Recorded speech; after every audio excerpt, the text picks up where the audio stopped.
ये देखिए, हमने सबसे पहले ऑयल 2 से 3 चम्मच डाले हैं।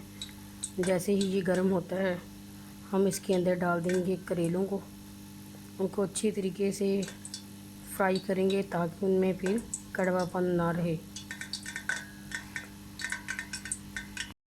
ये आप देख सकते हैं, जैसे ही हमारा ऑयल गर्म हुआ हमने इसके अंदर करेलों को डाल दिया है। अब हम इनको अच्छे तरीके से फ्राई करेंगे।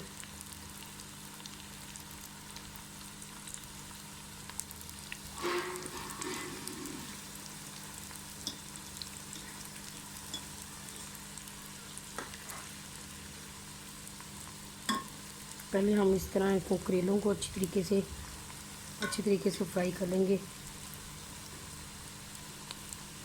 और उसके बाद फिर इनके छिलकों को, जो हमने करेलों से उतारे थे, उनको भी नमक लगा के धूप में अच्छी तरीके से रख लिया था। देन फिर उसको भी फ्राई करेंगे। ये आप देख सकते हैं, हमारे ये मैंने निकाल दिए हैं, बहुत अच्छी तरीके से फ्राई हो चुके हैं। ये देखें, इनके फ्राई होने की अच्छी तरीके से निशानी ये है कि इनका पानी अच्छी तरीके से ख़त्म हो जाता है, सॉफ्टनेस ख़त्म हो जाती है और ये इस तरह बहुत अच्छी तरीके से ब्राउन हो जाते हैं, थोड़े से थिन हो जाते हैं। अभी हमने इसको निकाल लिया है। देन हम इस तरह ही इनको छिलकों को करेंगे। ये देखें, करेले की छिलके हम डाल दिए हैं। ये भी हम इस तरीके से अच्छी तरीके से इनको ब्राउन कर लेंगे। ये आप देख सकते हैं।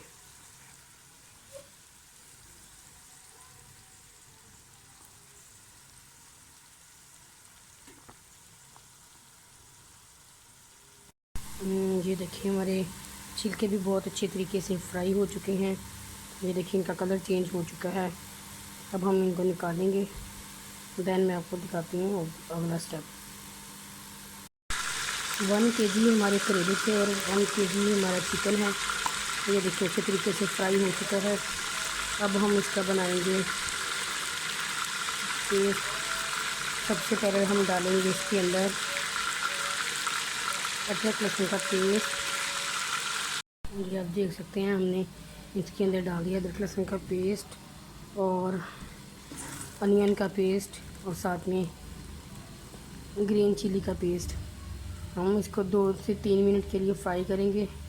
देन फिर हम डाल देंगे टमाटर का पेस्ट।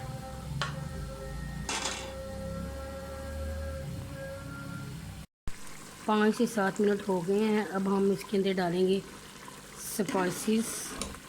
ये देखिए, बहुत अच्छे तरीके से मसाला बन गया। अब हम इसके अंदर डालेंगे स्पाइसेस। सबसे पहले हम डालेंगे रेड चिल्ली 1 टीस्पून ही नमक और साथ में जाएगी 1 टीस्पून हल्दी। इनको अच्छे तरीके से मिक्स कर देंगे।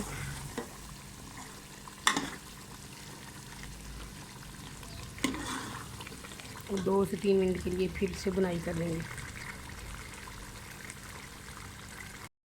और ये आप देख सकते हैं, मैंने इसके अंदर करेले डाल दिए हैं और अच्छी तरीके से हम मिक्स कर देंगे।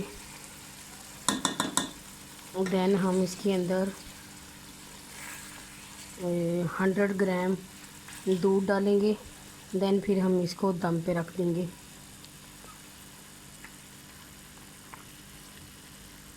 हंड्रेड ग्राम हम इसके अंदर दूध डालेंगे। देन फिर हम इनको 10 से 15 मिनट के लिए दम लगा देंगे। आप देख सकते हैं, मैंने इसके अंदर दूध डाल दिया है। अब हम इनको अच्छी तरीके से मिक्स करके अच्छी तरीके से कवर कर देंगे। देन फिर मैं आपको इनकी दिखाती हूँ फाइनल लुक। दूध डालने से आपके हमेशा बहुत अच्छा टेस्ट आएगा करेलों में। करेले कड़वे नहीं पकेंगे। और मैं आपको आपको दिखाती हूँ फाइनल लुक।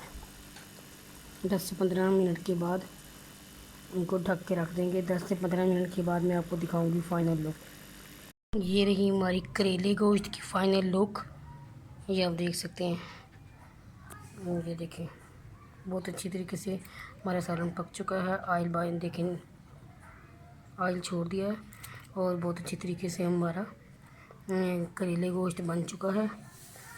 अगर आपको मेरी वीडियो पसंद आए तो लाजमी ट्राई कीजिएगा, लाइक कीजिएगा, शेयर कीजिएगा एंड कमेंट कीजिएगा और मुझे दुआ में ज़रूर याद रखिएगा।